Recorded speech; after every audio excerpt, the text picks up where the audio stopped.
ముక్కుకి బాగా ఎక్కువ అయినాయి. నాకేం కాలు చేతులు రావట్లేదు, ఏం చేయాలో కూడా అర్థం కాదు. అప్పుడు అర్థమైంది. ఫాస్ట్ గారికి అక్కడికి తీసుకెళ్తాను, కష్టం జరుగుతారు కదా, అక్కడికి వెళ్ళి ప్రార్థన చేస్తారు, ఇప్పుడు ఏముండవమ్మా అంటారు. అక్కడికి ఆడట్లేదని ఉల్లిపాయ వాసన చూపించి సురుకు మట్టేసింది అత్తమ్మ. ఏం జరిగినా అయినా కూడా అక్కడికి తగ్గిపోయింది, ఇంకా వస్తున్నాయి, ఆగట్లేదు. ఏం చేయాలో తెలియదు. చర్చి గారికి తీసుకొచ్చాను. తీసుకురాగానే పాస్టర్ గారు చేతులు చేపెట్టి నా బిడ్డ నాకు అప్పచెప్పు దేవా అంటే దేవుడు అలాగా నా బిడ్డ నాకు తిరిగి అప్పచెప్పాడు. అప్పుడు ఏది అయినా ఉల్లిపాయ వాసన చూపిలా సురుముట్టు కూడా అయినా దేవుడు ప్రార్థన చేయగానే నా బిడ్డకి నయమైంది. దేవుడు ఏదో చూపిస్తే తగ్గిద్దాను, కానీ ఏం చేయకుండా దేవుడు ఫాస్ట్ గారి చేతిలో చేయబెట్టి నా బిడ్డ నాకు అప్పచెప్పాడు. తగ్గిపోయింది. ఆ పిలుసులోనే కాకుండా మీరు అందరూ నా పిల్లలు ప్రార్థన చేయండి. ఈ చిన్న సాక్ష్యం దేవుడు జీవించగా.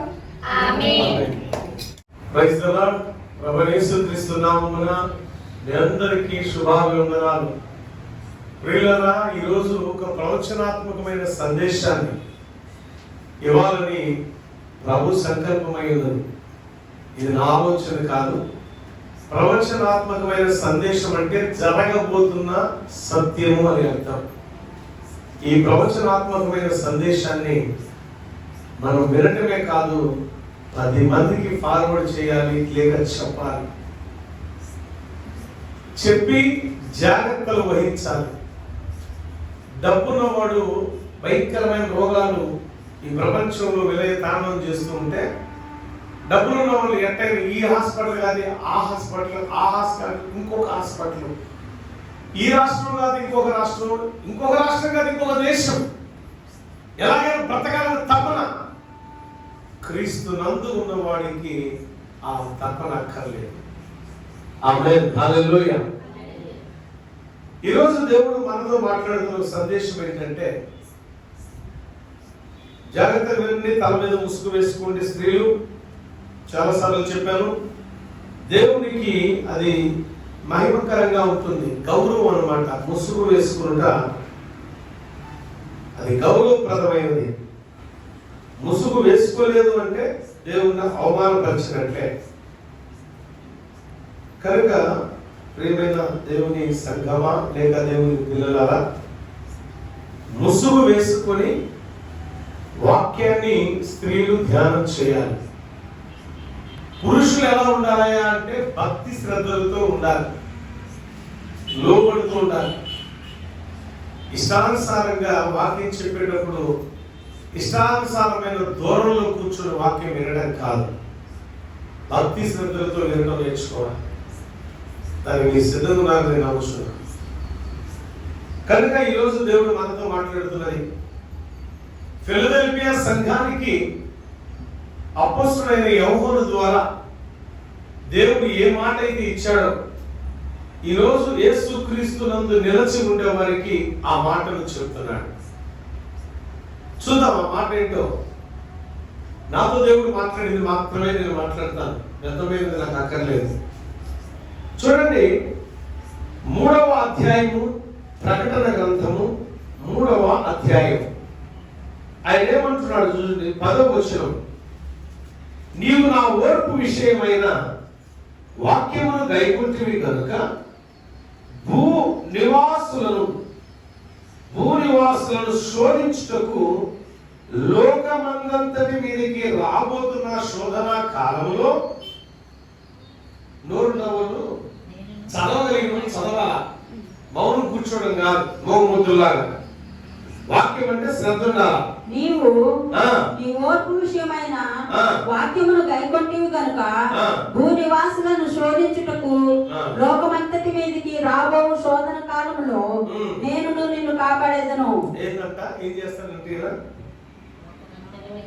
రాబోతున్నా శోధన గడియలో, శోధన కాలంలో, శ్రమల దినములలో నిన్ను కాపాడేవాడు నువ్వు నమ్ముకున్న క్రీస్తు ప్రభు మాత్రమే. ప్రార్థన చేద్దాం ఈ వాక్యం బట్టి. మహాగణుడా, మహోన్నతుడా, నీ స్తోత్రమయ్యా. ఈ వాక్యం వాక్యమును ధ్యానం చేయబోతున్న రాబోతున్న శోధన కాలం, మాకు రాబోతున్న ఒక శోధన కాలం అని తెలియపరిచాం. ఆ కాలములో అది భరించలేని శోధన, అది సహించలేని శోధన, అది సహించలేని ఓర్వలేని శ్రమ మాకు కలిగినప్పుడు ఆ భయంకరమైన శోధనలో నీవు మాత్రమే మమ్మల్ని కాపాడగలిగిన వాడు. కారణాలు మా ఓర్పు, మా సహనాన్ని నువ్వు చూచేవాడు.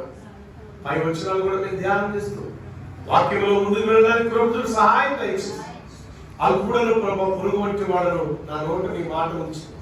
నీ బిడ్డలకు కావలసిన సందేశాన్ని మీరు అనుగ్రహించుతాను.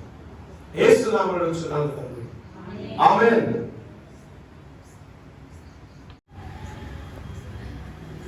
రాబోతున్న శోధన కాలం నుంచి తప్పిస్తానని దేవునికి వాగ్దానం ఇచ్చాడు. అసలు రాబోతున్న శోధన కాలం ఎలా ఉంది? మీలో ఎవరికైనా శోధన సంభవించినా, శ్రమ కలిగినా మీరు ప్రార్థన చేయండి. శోధన సహించువాడు ధన్యుడు. ఇలాంటి మాటలు ఎన్నో ఉన్నాయి బైబిల్ గ్రంథంలో. ప్రియులారా, ఈ శోధన కాలము అంటే ఇప్పుడు రాలేదా? ఈ శోధన కాలం అనేది రాబోతున్న దినాలు ఎంత భయంకరంగా ఉండేదో తెలుసా? మీరు అనుకుంటున్నారు, నాకు అనిపించేది ఉదయకాలం, ప్రభా ఏంటి పరిస్థితులు అంటే ప్రభు మాట్లాడుతున్నాడు, బిడ్డ రాబోతున్న శోధన కాలంలో బహు భయంకరమైన శ్రమలు ఉంటాయి. ఆ శోధన కాలం ఎలా ఉంటుందంటే అది శ్రమలతో కూడుకున్నదై ఉంటుంది. ఆ శోధన కాలం ఎలా ఉంటుంది అని అంటే అది రోగాలతో కూడుకొని ఉంటుంది. ఆ శోధన కాలం ఎలా ఉంటుంది అంటే బహు భయంకరమైన ఇబ్బందికరమైన పరిస్థితుల్లో మనుషుడు బ్రతుకుట కంటే చచ్చుట మేలనే పరిస్థితికి వెళ్ళిపోతాడు. ఇలాంటి పరిస్థితుల్లో నేను అడిగిన ప్రభువుని, దేవునితో నాకు సంభవించిన మాటలు, కలుసుకుంటున్న మాటలు ఏంట్రా బాబు అని అంటే, ఇలాంటి పరిస్థితుల్లో మరి పేదవాడు రోగాలు అన్నావు, కరువు అన్నావు, మరి రకరకాల కష్టాలు వస్తాయి, రకరకాల రోగాలు వస్తాయి, రకరకాల ఇబ్బందికరమైన పరిస్థితుల్లో ధనవంతుడైతే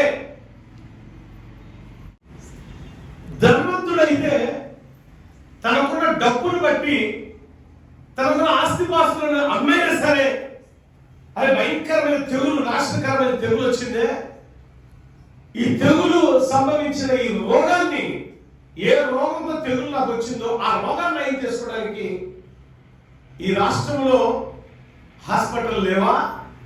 ఓకే, ఇంకొక రాష్ట్రం వెళ్దాం. ఆ రాష్ట్రంలో లేవా? ఇంకొక దేశం వెళ్దాం. ఆ దేశంలో లేదా మరొక దేశానికి పయనిద్దాం అనుకుని తనకున్న డబ్బును బట్టి ఎలాగైనా రోగాన్ని నయం చేసుకోవడానికి పరిగెడతా ఉంటారు. మరి ఆ ఇంట్లో పని చేసుకుంటూ కాయ కష్టపడి ఎండలో నలిగిపోతూ బండలాంటి చాకిరీ చేసే వాళ్ళు ఉంటారు కదా, శ్రామికులు, కష్టపడి పనిచేసే పిల్లలు ఉంటారు. బిడ్డలు నీ బిడ్డలైన రెక్కాడితే డొక్కాడదు అంటారు కదా, అలాంటి వారి పరిస్థితి ఏంటి ప్రభు అని అడిగినప్పుడు ప్రభు ఒక అద్భుతమైన ఆన్సర్ ఇచ్చాడు. ధనవంతుడైతే రోగాన్ని నయం చేసుకోవడానికి అనుకున్న ధనవంతా ఉపయోగిస్తాడు. పేదవాడైతే ఆ డబ్బును పెట్టడానికి ఆ పేదరికంలో డబ్బు లేదు, ఎక్కడి నుంచి తీసుకొచ్చి పెట్టాలి? ఆస్తులు అమ్మాలా? ఉన్న పొలం అమ్మేశాడు, లేక ఉన్న స్థలం వేసుకున్నాడు, ఉన్న ఇల్లు వాకిలు అమ్మేసుకుంటాడు, కానీ రోగాన్ని ఎలా నయం చేసుకోవాలి అంటే ప్రభు ఒక అద్భుతమైన మాట. అదే ఈరోజు మనం నేర్చుకుంటున్నది. ఫిలదెల్ఫియా సంఘానికి ఏ వాగ్దానం ఇచ్చాడో ఈరోజు క్రైస్తవ లోకానికి అటువంటి వాగ్దానం ఇస్తున్నాడు. రాబోతుంది ఓ భయంకరమైన శోధన కాలం, మానవ జాతి అతలాకుతలమైపోయే కాలం. అది ఏ మనుషుడు, ఏ శాస్త్రవేత్త కూడా కనిపెట్టలేని ఓ భయంకరమైన పెను విపత్తు సంభవించబోతున్న కాలం. ఇది దేవుడు చెప్తున్న మాట, దేవుడు ఇచ్చిన సందేశం. భయంకరమైన శోధన కాలం అంటే అది రాబోతుంది, ఇంకా రాలేదు, రాబోతున్న ఆ శోధన కాలం. అది ఎంత భయంకరం అంటే మానవ జాతిని అతలాకుతలం చేసే కాలం అని. రోగాల ద్వారా,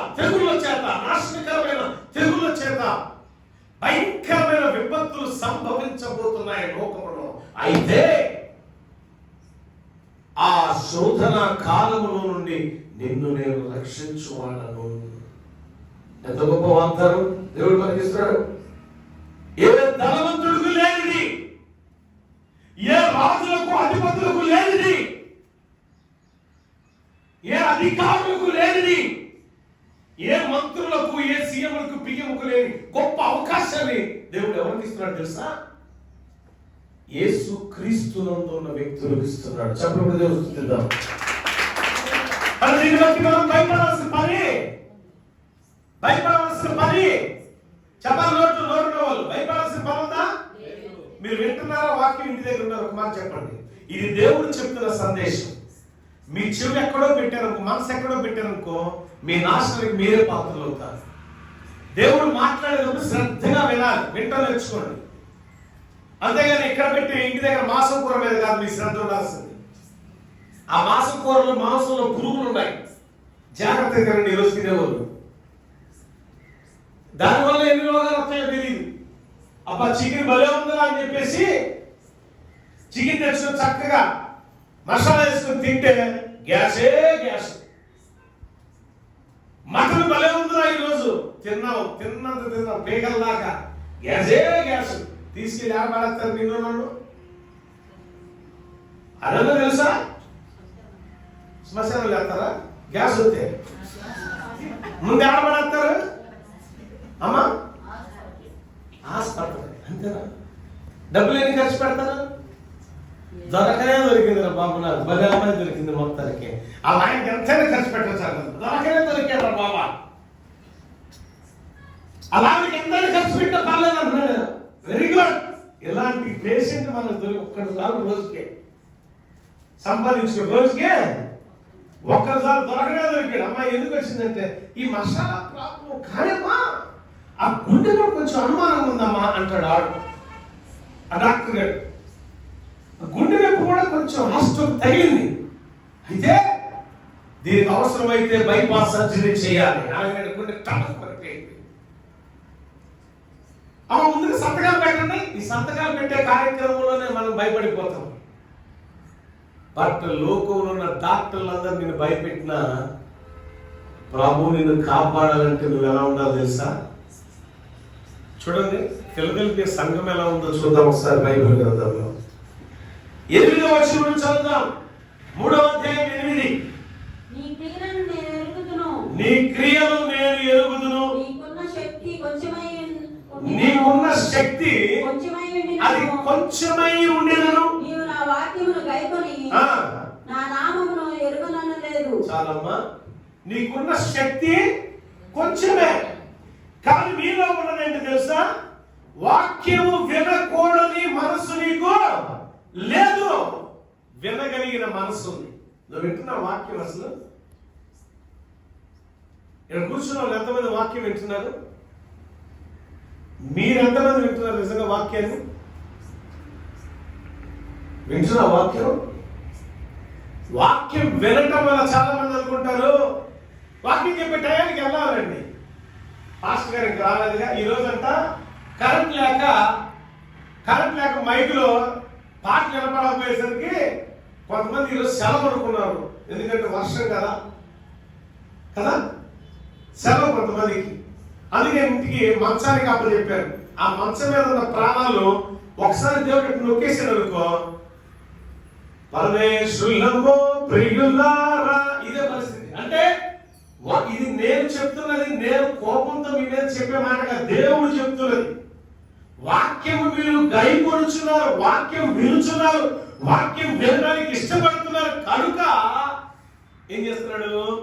ఒక అద్భుతమైన మాట దేవుడు చెప్తున్నాడు. మీ దగ్గర శక్తి కొంచెమే, మీరు బలహీనులుగా ఉన్నారని నేను ఎరిగి ఉన్నా. మరి బలహీనత స్థితిలో కూడా వాక్యం వినకుండా మాత్రం మీరు లేరు, వాక్యం వినకుండా ఉండలేరు. అబ్బా, వాక్యానికి వాళ్ళు ఇచ్చే ప్రాధాన్యత ఎంత గొప్పగా ఉన్నదో చూడండి. వాళ్ళ జీవితంలో వాక్యానికి ఎంత ప్రథమ స్థానం ఇచ్చారు, వాక్యం వినడానికి ఎంత ఆసక్తి కలిగి ఉన్నారు. బలహీనులే, శరీరానుసారంగా వారు బలహీనులై ఉంటారు. కానీ వాక్యం వినే దాంట్లో బలహీనులు మాత్రం వాళ్ళు కాదు. నువ్వు బలహీనురాలువేమో, నీకు రకరకాల వ్యసనాలు ఉండొచ్చు. నువ్వు బలహీనుడువేమో, నీకు రకరకాల వ్యసనాలు ఉండొచ్చు. అవన్నీ తీసుకెళ్లి నాశనంలోకి తీసుకెళ్తాను. వీళ్ళు బలహీనులే శరీరానుసారంగా, బలవంతులు కాదు ఆత్మానుసారంగా. కానీ ఈ బలహీనత స్థితిలో బలాన్ని పుంజుకోవడానికి ఏం చేస్తున్నారు తెలుసా? జీవాహారాన్ని మెండుగా భుజిస్తున్నారు. దేవుని స్తోత్రం.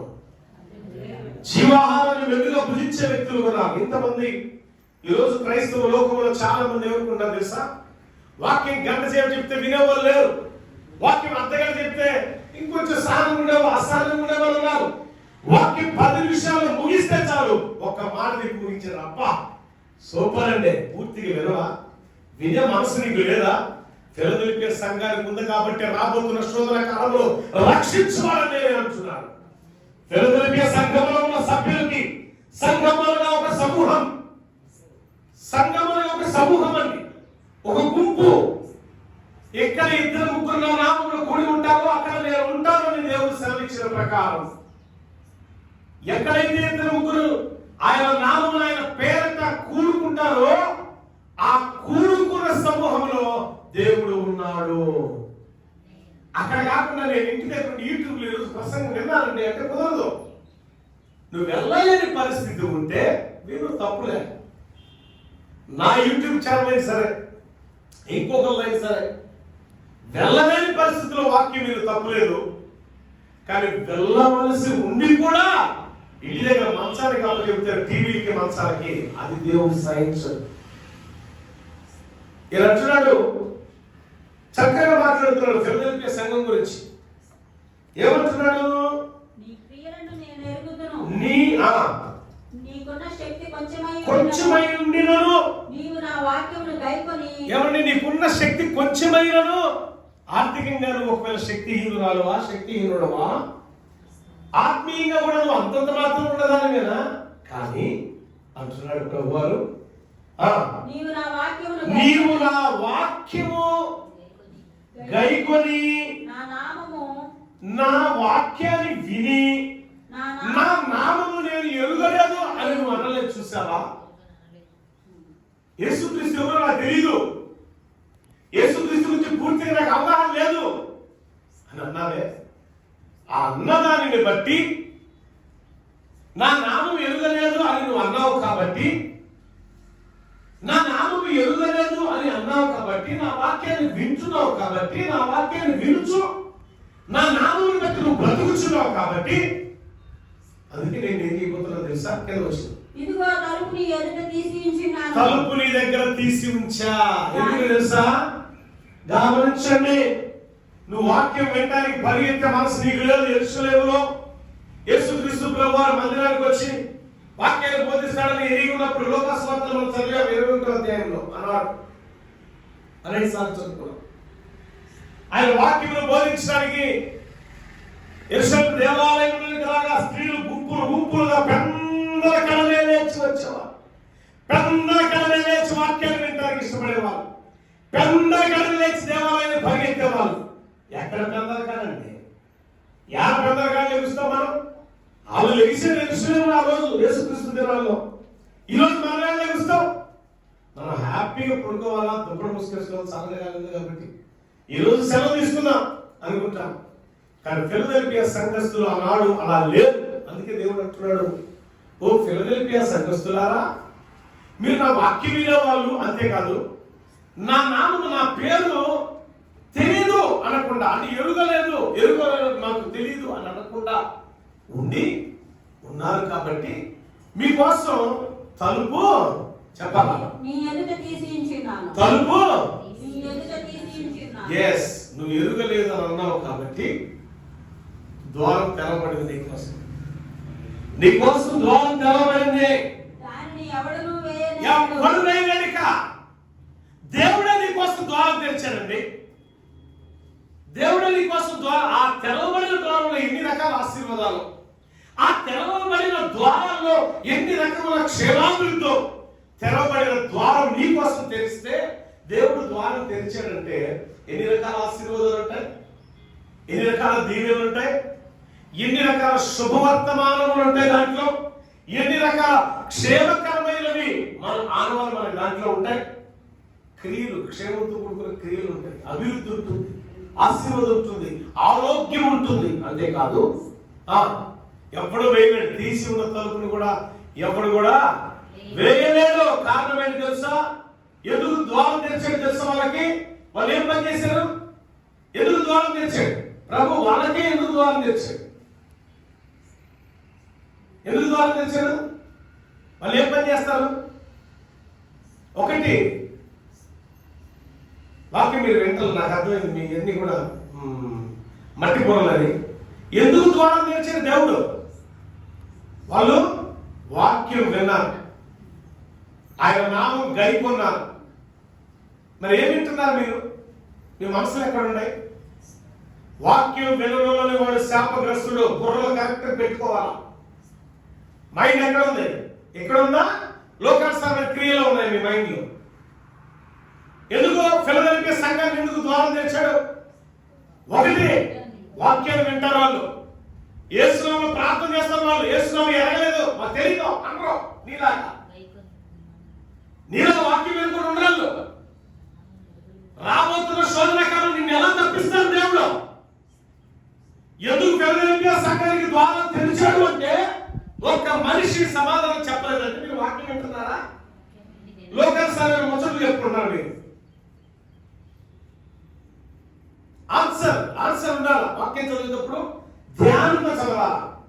ఏమంటారు? నేను ఈ క్రియలు ఎరిగి ఉన్నాను, దాంట్లో నా వాక్యమును గైకొనుచు నా నామాన్ని ఎరుగను అనలేదు కనుక ఇదిగో. ఎందుకంటే నా వాక్యాన్ని విన్నావు కనుక, నా నామాన్ని ఎరుగున్నావు కనుక నీకోసం నేను ఏం చేస్తాను తెలుసా? ఇదిగో పరలోకపు ద్వారాలు నీకోసం తెరిచి ఉంచా. ఎంత ఆశీర్వాదం దాంట్లో. దాన్ని ఎప్పుడు మూయగలిక.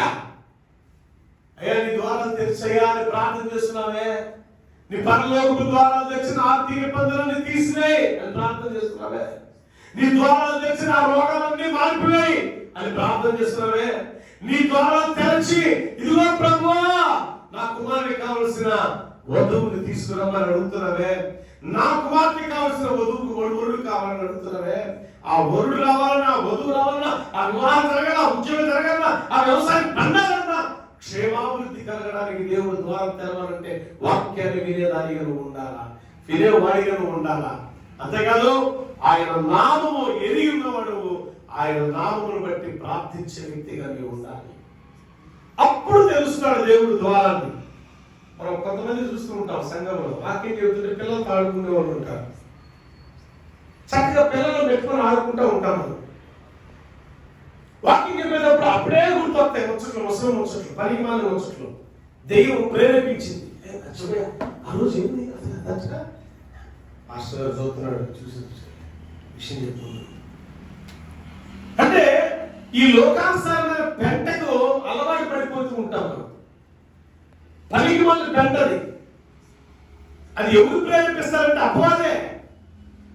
నిన్ను వాక్యం వినకుండా నీకు ముసుగు వేసేది అపవాదే. ఇశ్రాయేలు ప్రజలు మోషే మహిమ కాంతితో దిగి వస్తూ, ఆత్మకాంతితో దిగి వస్తున్నప్పుడు తేరి చూడలేకపోయారు. మోషేని తగ్గిపోతున్న మహిమ కూడా చూడలేకపోయారు. చూడలేకపోతే ముసుగు వేసుకున్నాడు. ఎందుకంటే వాళ్ళ హృదయాలు ముసుగు వేయబడి ఉన్నాయని. మీ హృదయాలు కూడా అంతే ఉన్నాయి, ముసుగు వేయబడి ఉన్నాయి. మీ కుటుంబంలో ఎందుకు అద్భుతం జరగట్లేదు? దేవుడు ఎందుకు మీకోసం ద్వారాలు తెరవట్లేదు తెలుసా మీకు?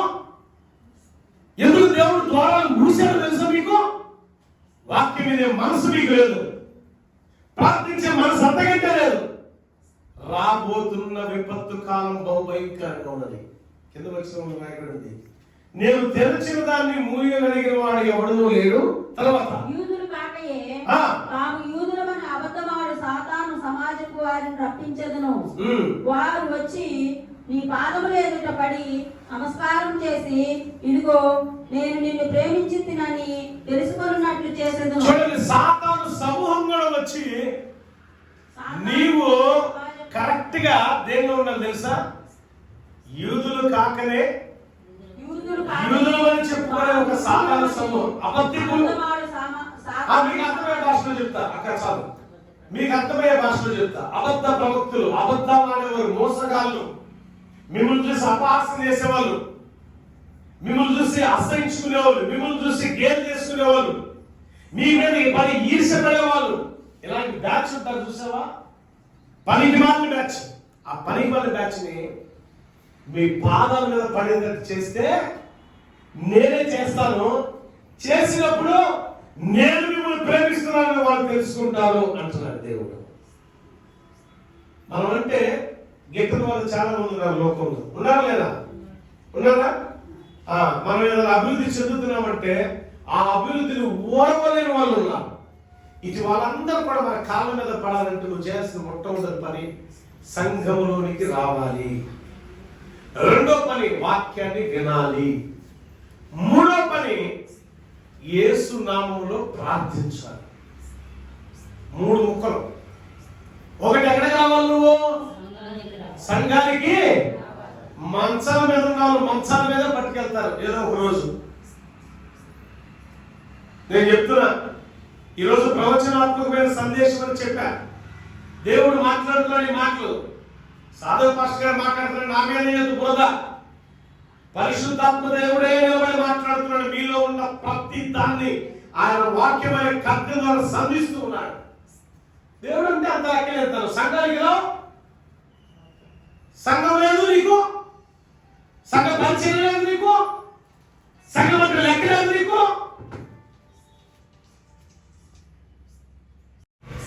సంఘానికి రావు, సంఘం అంటే లెక్క లేదు, సంఘ పరిచయం లెక్క లేదు. నీకంటూ ఒక సంఘం లేదు. కొంతమంది ఉంటారు సంఘంలో సేవకుడు సేవకురాలు కష్టపడి కన్నీరు గార్చి నేను కని పెంచుతూ ఉంటే ఆ సేవకుడు గుర్తుండడు, ఆ యొక్క సేవకురాలు గుర్తుండడు, నిన్ను కన్నా సంఘం అంతకంటే గుర్తుండేదే ఉండవు. ఎందుకు తెలుసా? నేను పెద్ద చర్చికి వెళ్తున్నాను, ఒక డిజిటల్ చర్చికి. ఏంటి తెర మీద చూపిస్తే చాలు. ఇక అక్కడ నువ్వు చచ్చినా రాదు ఎవరు. సమాధిలో పెట్టడానికి పెట్టిన పంపిస్తే చాలు నీ గొప్ప. అక్కడ కూడా ఉంటారు కొంతమంది. సంఘం అంటే లెక్కలేదు. బట్ ఫిలదెల్ఫియా సంఘం అలా కాదు. ఒక యూనిటీ, ఒక విశ్వాసం, ఒకే ఆత్మ, ఒకే మనస్సు, ఒకే బాప్తిసం, ఒకే దేవుడు వారికి. మరి నీకెన్ని సంఘాలు ఉన్నాయి? నీకెంతమంది దేవుళ్ళు ఉన్నారు? నీకెంతమంది పాస్టర్లు ఉన్నారు? ప్రియులారా, సేవకులతో సాహసించవద్దు అని నేను అన్నాను, సంఘాలతో స్నేహంగా ఉండకూడదు అని నేను అన్నాను. కానీ జన్మనిచ్చిన తల్లి సంఘాన్ని నువ్వు మర్చిపోతున్నావు చూడు, అదే నువ్వు చేసే పెద్ద లోపం. ద్వారాలు ముయ్యబట్టడానికి కూడా కారణం అదే. నేను టీవీ ప్రోగ్రామ్స్ లో చాలా మంది సహోదరులు నాతో మాట్లాడేటప్పుడు అంటారు, ఒక ఆల్నైట్కి రండి, ఆత్మానుసారమైన ఒక బలాన్ని పొందుకోండి, మీ సంఘంలో ఉజ్జీవింపబడండి అని చెప్తాను. మీ సంఘాన్ని వదిలేసి మా సంఘానికి రండి నేను ఎప్పుడు బోధ చేయను. ఆ బోధ ఎవరైనా చేసాడు అంటే వాడు అపవాది బోధ, అది సాతాను బోధ. సో సంఘము అనేది ఒక బలమైన యూనిటీ ఇస్తుంది, ఒక శక్తిని ఇస్తుంది, ఒక బలాన్ని ఇస్తుంది. నీకు నీ శక్తి ఏంటంటే 100 కేజీలు లేపగలిగిన శక్తి నువ్వు ఒక్కదానికి ఒక్కడికే ఉంటే, సంఘము అవసరమైతే 1,00,000 కేజీలు లేపగలిగిన శక్తి సంఘానికి ఉండేది. నేను ఒక్కడే 100 కిలోలు పోస్తే నాతో ఒక 100 మంది కలిసి లేపితే ఎన్ని కిలోలు అవుతాయి మొత్తం కలిపి? మీకు అర్థమయ్యే పరిభాషలో మీ బుర్రకు తగినట్టు నేను చెప్తా. నేను ఒక్కడే 10 కిలోలు పోసిన సేపు ఒక గంట సేపు నిలబెట్టి ఉంచుతా. 100 మంది 100 పదులు 1000, అంతేనా? అంటే నీకున్న 1000 కిలోల భారం ఎప్పుడు తగ్గిపోవాలా? అది సంఘానికి వస్తేనే సాధ్యమవుతుంది. నీకున్న 1000 కిలోల బరువు ఉంది నీ మీద, కుటుంబ భారం కావచ్చు, ఆర్థిక భారం కావచ్చు, ఆత్మీయ భారం కావచ్చు. ఆ భారం తొలగిపోవడానికే సంఘములోనికి చేర్చబడాలి. కొంతమంది తల్లులు ఉంటారు, ఏం చెప్తారు తెలుసా? వెంటనే ఆ రోజు ఆదివారం ప్రార్థనకి వెళ్తున్నా, కుదరల పనుల వల్ల.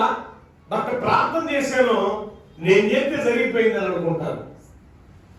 నేనంట అక్కడ నువ్వు చేస్తే జరిగితే నువ్వే చేసుకో, పాస్టర్ చెప్పాక. ఎంతకాలం జరిగిందో చూద్దాం, వెయిట్ అండ్ సీ. దేవుడు ద్వారం తెరవడు. సంఘం అనే పునాది నీకు లేకపోతే, సంఘం అనే మూల స్తంభం అనేది నీకు లేకపోతే, పిల్లర్స్ లేకుండా స్లాబ్ వేస్తే నేల మీద ఎట్లుండితే అట్లుండి బతుకు. సంఘము ఆత్మీయమైన పునాదులకు సాదృశ్య రూపకం. ఇక్కడ 100 మంది కూడుకోవడానికి 4 రకాల పిల్లర్స్ వేసి స్లాబ్ వేస్తే 100 మంది కూడుకుంటున్నారు. ఇక్కడ నువ్వు ఒక్కదాని మీద స్లాబ్ వేసుకొని స్లాబ్ పట్టుకోగలుగుతావా? నీ ఒక్కరి నెత్తి మీద స్లాబ్ ఎత్తి నువ్వు నిలబడతావా? ఏమవుతావు? స్లాబ్ ఒక్కసారి చస్తావు. భూస్థాపితమే నీ బతుకు.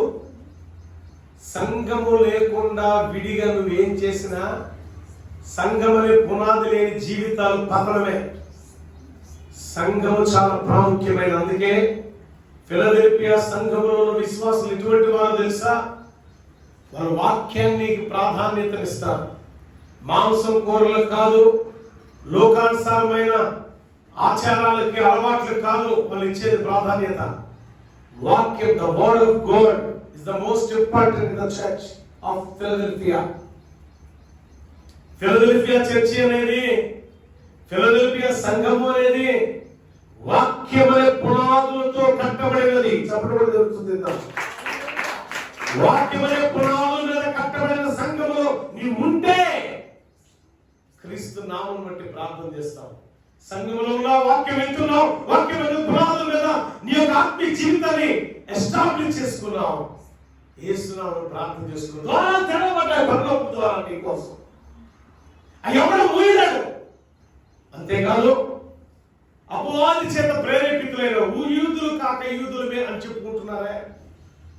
మేము భక్తులమే కాకపోయినా భక్తులమే అని చెప్పుకుంటున్నారే. నీ మీద ఈర్ష్య ద్వేషాలతో కొనసాగిపోయేవారు ఉంటారే.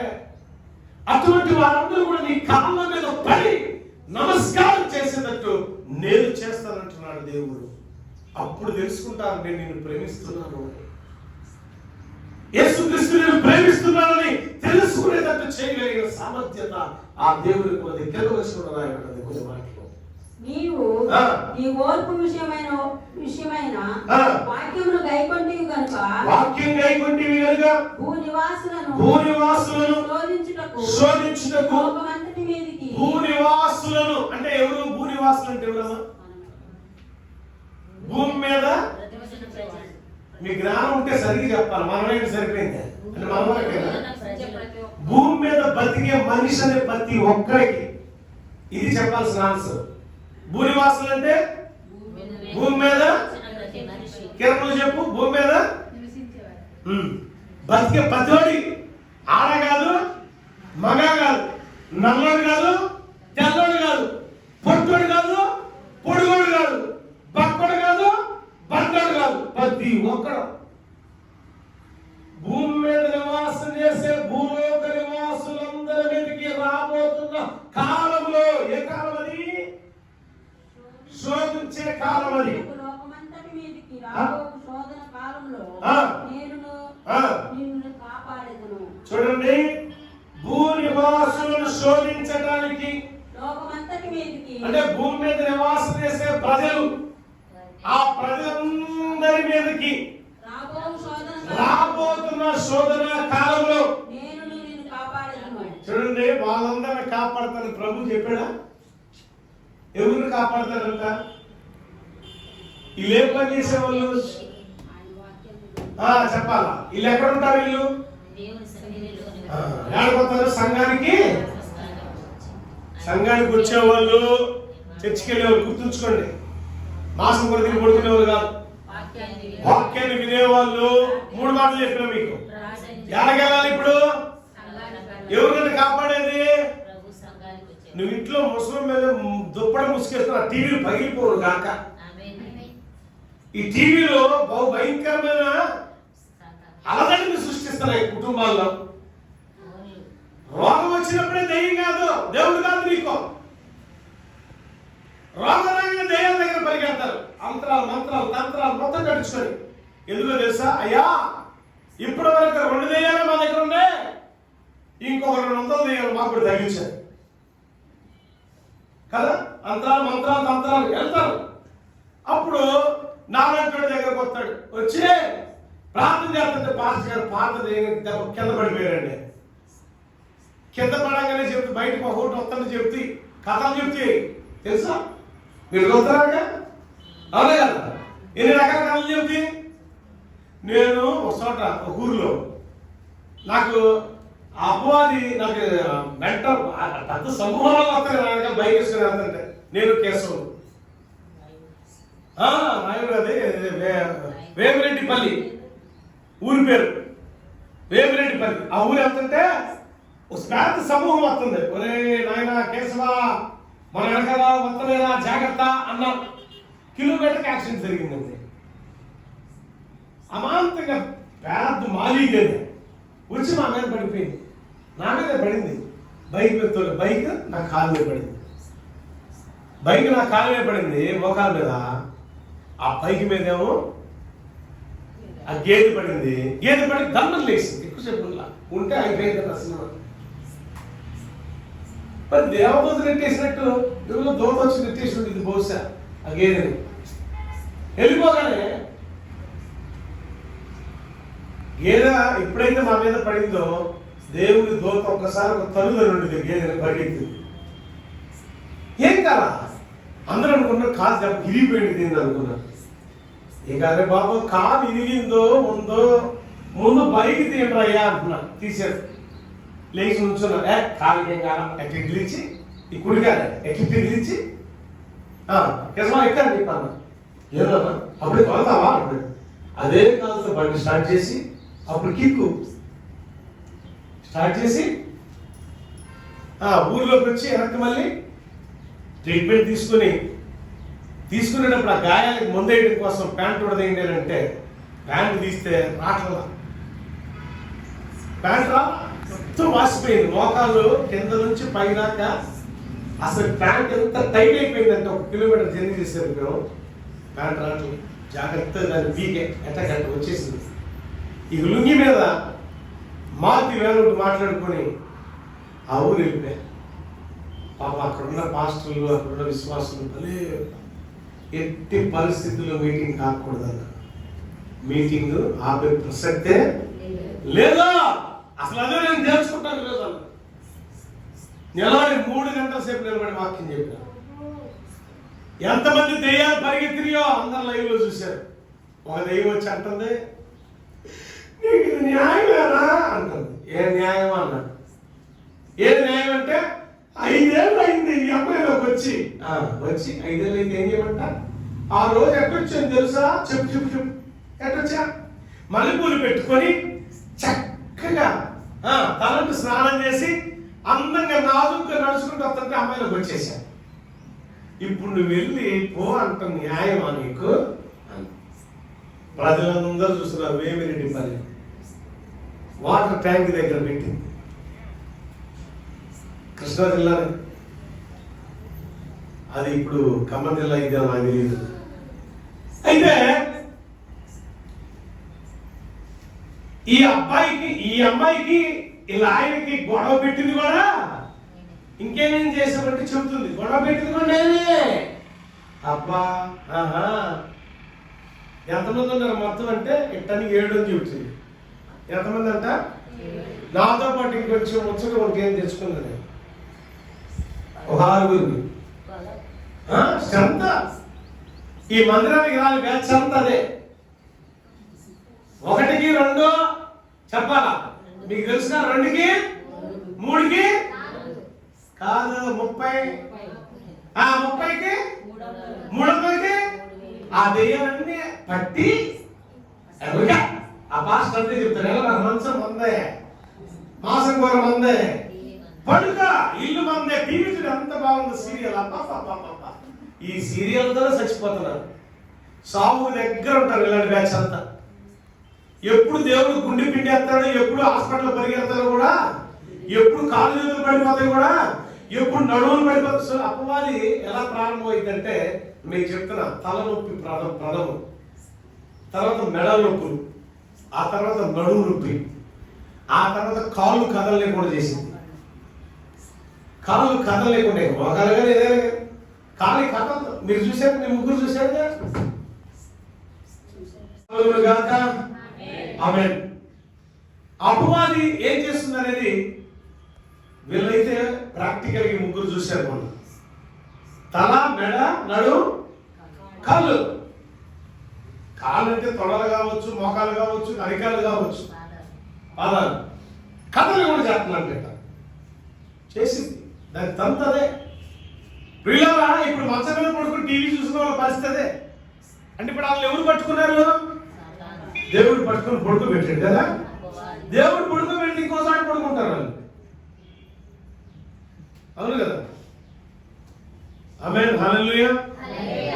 దేవుడు పట్టుకొని పడుకోబెడితే ఇంకోసారి పడుకోవాల్సి వచ్చింది మరి.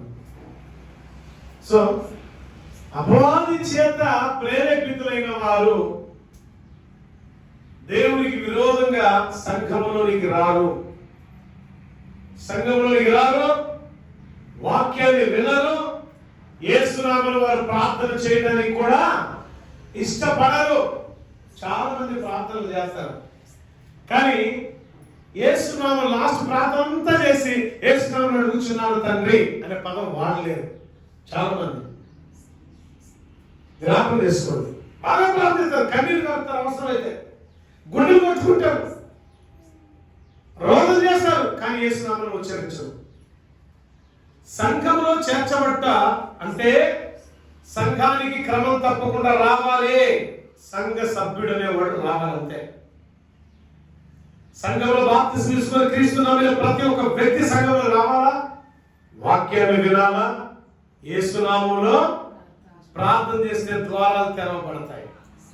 నీ ద్వారాలు తెరవబడిన విధానాన్ని బట్టి లోకంలో మనుషులు రకరకాలుగా నీ గురించి కుళ్ళుకొని ఈర్ష్యతో, అసూయతో, ద్వేషంతో రకరకాలుగా మనుషులు కూడా తీసుకొచ్చి నీ కాళ్ళ దగ్గర పడేస్తాడట. నీ కాళ్ళు మొక్కిదలు చేస్తాడట దేవుడు. అప్పుడు వాళ్ళు తెలుసుకుంటారు నేను నిన్ను ప్రేమించాను అని.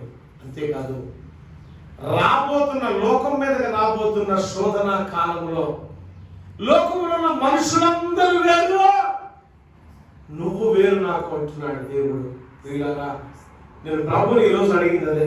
వారం రోజుల నుంచి భయంకరమైన వర్షాలు మేము చూసాం, అంతకుముందు భయంకరమైన ఎండలు చూసాం, భయంకరమైన పరిస్థితులు మేము చూసాం, భయంకరమైన రోగాలు మేము చూసాం. ఇలాంటి స్థితిలో నీ ప్రియబిడ్డలైన వారి పరిస్థితి ఏంటి ప్రభా అని అడిగినప్పుడు, లోకం మీదకి రాబోతున్న శోధన కాలంలో, లోకం మీదకి రాబోతున్న శోధన కాలంలో నేను తప్పించువాడను. ఎలా తెలుసా? 91వ కీర్తనలో స్పష్టంగా రాయబడి చూడండి, 3వ వచనం నుంచి. 91వ కీర్తన 1వ వచనం చదివిన పర్ల. మహోన్నతుని చాటున నివసించువాడు, మహోన్నతుని చాటున నివసించువాడే సర్వశక్తుని నీడను విశ్రమించువాడు, సర్వశక్తుని నీడను విశ్రమించువాడు. ఆయనే నాకు ఆశ్రయము, ఆయనే నాకు ఆశ్రయం, నా కోట, నేను నమ్ముకొనిన నా దేవుడని నేను యెహోవాను గురించి మోషే చెప్తున్నాడు ప్రజలకి. నేను నమ్ముకున్న కోట ఆయనే, నా కొండ ఆయనే, నా ఆశ్రయపురం, నా అంతఃపురం ఆయనే. ఎందుకో తెలుసా? ఆయన రెక్కల నీడను నేను కప్పబడి ఉన్నాను. 3వ వచనం ఆయన రెక్కలతో నిన్ను నన్ను కప్పును, ఆయన రెక్కల కింద నీకు ఆశ్రయం కలుగును, ఆయన రెక్కల కింద నీకు ఆశ్రయం కలుగును, ఆయన సత్యము కేడమును డాలునైనది ఉన్నాడు. రాత్రి వేళ కలుగు భయమునకైనను, రాత్రి వేళ 3వ వచనం చదవక, వేటకాని ఉరిలో నుండి అదెందుకు మిస్ అయింది? ఆయన నిన్ను విడిపించును, నాశనకరమైన తెగులు రాకుండా వేటకాని ఉరిలో నుండి ఆయన నిన్ను విడిపించును. అది కాకుండా రాత్రి కాలం తెగులని ఎన్నో వచ్చిన 4వ వచనంకి వెళ్ళావా? 5కి వెళ్ళిపోయావు ఒకేసారి. Very good. దేవుడు మిమ్మల్ని దీవించును గాక. అది ఒక పొట్టకే తింటే ఉండేది మరి. అనేసరికి అటు వెళ్ళిపోయావా? దేవుని రెక్కల రెక్కలేళ్ళ దాచే ఆ మహోన్నతిని ఆశ్రయపురంలో ఉండే వాళ్ళకి దేవుడు చేసే కలుగు చేసే మేలేని తెలుసా? 3వ వచనం కింద మాట ఉందా చూడండి ఒకసారి. నాశనకరమైన తెగులు రాకుండా నిన్ను రక్షించును, ఆయన రెక్కలతో నిన్ను కప్పును. ఆయన సత్యము కేడమును దారుణమైనది.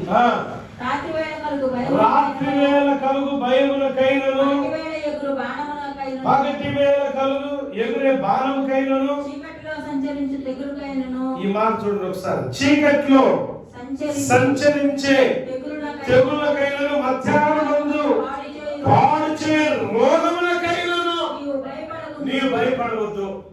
నీ పక్కన 1000 మంది పడినా, నీ కుడి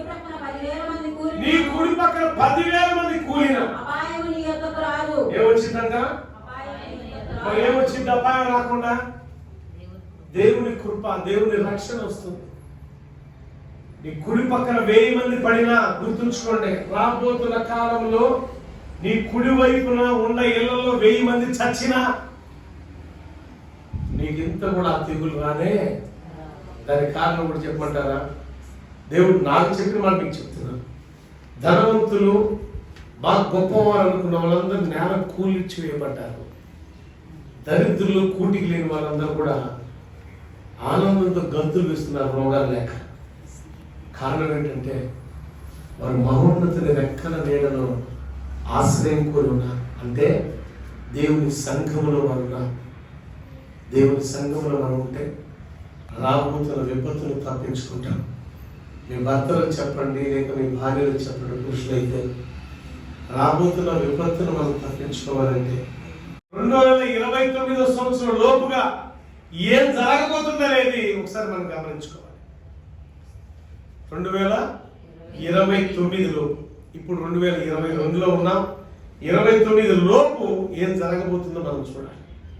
కానీ ఏం జరిగినా, మన కుడి పక్కన 1000 మంది పడినా, మన ఎడం పక్కన 10,000 మంది కూలినా, నాశనం అనేది మన దగ్గరకు రాలే. ఎక్కడ ఉండాలప్పుడు నువ్వు? అది రాకుండా ఉండాలంటే ఎక్కడ ఉండాలా? దేవుని సన్నిధిలో, దేవుని సంఘంలో ఉండాలా. ఉండేం చేయాలా? పిల్లలతో ఆడుకోవాలి, పక్కనతో ముచ్చట చెప్పాలి కదా. ఇంతేనా? చక్కగా గోడగాలతో నిద్రపోవాలి. ఇదేనా?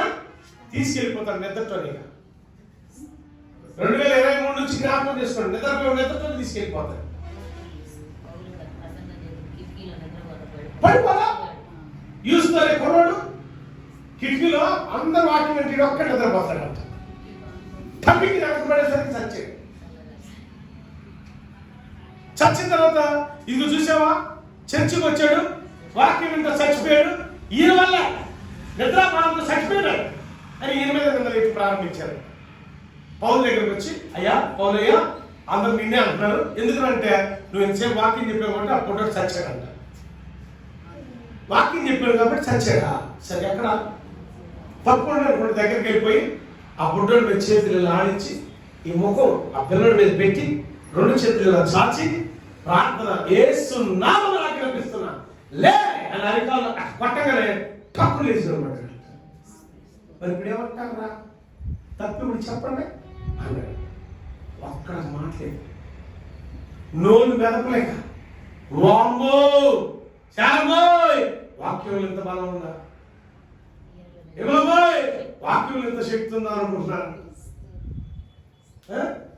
ప్రార్థనలో ఎంత పవర్ ఉందా జ్ఞాపకం చేసుకోండి. సంఘములో కూడుకోవాలి, వాక్యాన్ని వినాలి, యేసునామములో ప్రార్థన చేస్తే లోకం మీదకి రాబోతున్న శోధనా కాలంలో దేవుడు నిన్ను తప్పిస్తాడు. అంతేకాదు, నీకు ద్వారాలు తెరచి పట్టజాలంత విస్తారమైన దీవెనలు దేవుడు నీకు ఇస్తాడు. దేవుని సంఘంలో నువ్వు ఉంటే. సంఘంలో ఉంటావా? శోధన కాలంలో తప్పించబడాలంటే సంఘంలో ఉండాలి. వర్షం వస్తుంది, బయటికి వెళ్ళాలంటే వర్షం వస్తుంది. ఎక్కడ ఉంటావు ఇప్పుడు? చర్చిలోనే ఉంటావు. కనుక సంఘాన్ని విడిచిపెట్టద్దు, వాక్యాన్ని విందాం, శోధన కాలంలో తప్పించబడదాం. క్రీస్తునామములో ప్రార్థన చేసి శ్రేష్టమైన దీవెనలు పొందుతున్నాం. దేవుడి మాట దీవించును గాక. ఆమేన్. ప్రార్థన చేసుకుందాం. తల ఉంచండి. మహాపరిశుద్ధుడా, మహోన్నతుడా నీ స్తోత్రం. రాబోతున్న శోధన కాలంలో మీరు తప్పించబడాలంటే 3 మాటలు నేర్చుకున్నాం. 1, సంఘములో ఉండాలి. 2, వాక్యాన్ని వినాలి. 3, నీ నామమును బట్టి ప్రార్థించాలి. ప్రభువా, ఇట్టి ధన్యత వాక్యం వినుచున్న నా ప్రియ అక్క చెల్లెలకు, నా ప్రియ తమ్ములకు, అన్నలకు, ప్రియ బిడ్డలకు దయచేయండి. ప్రతి విధమైన రోగం నుంచి విడుదల దయచేయండి. ప్రతి విధమైన అనారోగ్యం నుంచి విడుదల దయచేయండి. నా కుడి పక్కన 1000 మంది పడినా, నేల కొరిగి చచ్చిన, ఎడమ పక్కన 10,000 మంది పడ్డా ఏ కీడు రాదని సెలవించిన వారిని స్తుతిస్తున్నాను. ఎందుకంటే మహోన్నతుని, ఆ సర్వశక్తివంతుని రెక్కల నీడలో నేను ఉన్నాను కనుక కీడు రాదు. ఆ రెక్కల నీడలో ఉండాలి అంటే మందిరములో ఉండాలి. మందిరములో ఉండాల్సిన సమయం అయా మహానందంతో టీవీలతో గడిపే వారు ఉన్నారు. మహానందంతో లోకానుసారం వ్యసనాలతో గడిపే వారు ఉన్నారు. అటు వారికి బుద్ధి చెప్పండి, మేలుకొలుపును దయచి నిన్ను నమ్మి విశ్వాసం నుంచి బాప్తిసం తీసుకొని కూడా నీకు అవమానకరంగా, హేళనకరంగా బ్రతుకుతున్నాడు. ప్రభువా, మీరు జ్ఞాపకం తీసుకుని హెచ్చరించాను. మాట వింటావా? వింటావు. లేకపోతే శోధన కాలం ఎట్టి పరిస్థితిలో నువ్వు తప్పించుకునే పరిస్థితి లేదు నీకు. ఎవరు తప్పించుకుంటాడు? నీ మాట వినేవాడు ప్రభా, నీ నామమును ప్రార్థించేవాడు ప్రభా, నీ సన్నిధిలో ఉండి నీ మాట విని ప్రార్థించేవాడు మాత్రం తప్పించబడతారు. నీ సన్నిధికి రాని వారు తప్పించబడరు. ఈ వాక్యం భార్య భర్తల ఇరువురిలో భర్త రాకపోయినా నీ సన్నిధికి తప్పించబడడు, భార్య రాకపోయినా తప్పించబడడు, బిడ్డలు రాకపోయినా తప్పించబడరు. అయ్యో దేవా, ఎందుకు ఇలా చేసావంటే కుదరదని. ఆ తప్పు మాది ప్రభా, ఆ లోపం మాది ప్రభా, క్షమించండి, మన్నించండి. హంగు ఆర్పాటాలు కలిగిన సంఘాలు కాదు మాకు కావాల్సింది. 1000 మంది 10,000 మంది ఉన్న సంఘాలు కాదు మాకు కావాల్సింది. 10 మంది, ఎక్కడ 2 ముగ్గురు అదే సంఘం. 2 ముగ్గురు 5 కలుసుకున్న చాలు, అది సంఘమే. అట్టి ఆత్మ కలిగిన సంఘములో మమ్మల్ని క్షేమాభివృద్ధిలోనికి నడిపించు దైవమా. జ్ఞాపకం చేసుకోండి. మా పరిస్థితులు, స్థితిగతులు మార్చి, మా హృదయాన్ని మార్చి, ఇప్పటి వరకు ఈ విలోనికి మేము మరిచాం. సంఘానికి మేము దూరం కాకూడదు, సహవాసానికి మేము దూరం కాకూడదు. విపత్తుల నుంచి తప్పించబడాలంటే సంఘం మాకు కావాలి. సంఘం అనే పునాది మాకు కావాలి ప్రభువా. అతి ధన్యత దయచి మా తప్పులను మన్నించండి. నీకు విరోధంగా చేసిన ప్రతి పాపాన్ని క్షమించి నీ కృప మమ్మల్ని పాత్రలు కావాలి. 2022లో మేము ఉన్నాం. 29లో మీరేం చేయబోతున్నారు? భయంకరమైన ప్రళయాలు సంభవించబోతున్నాయి. 26, 27, 28, 29 జ్ఞాపకం తీసుకోండి. కానీ 22కి వచ్చాం మేము. ప్రభా, 26, 27లో పరిస్థితులు ఎలా ఉంటే 29 మాత్రం హెచ్చరిస్తున్నారు. లోకం మీదకి 2029 రాబోతున్న శోధన కాలం. నేను తప్పించాలంటే నా సంఘములో, నా రెక్కల నీడలో కప్పివేయబడాలి.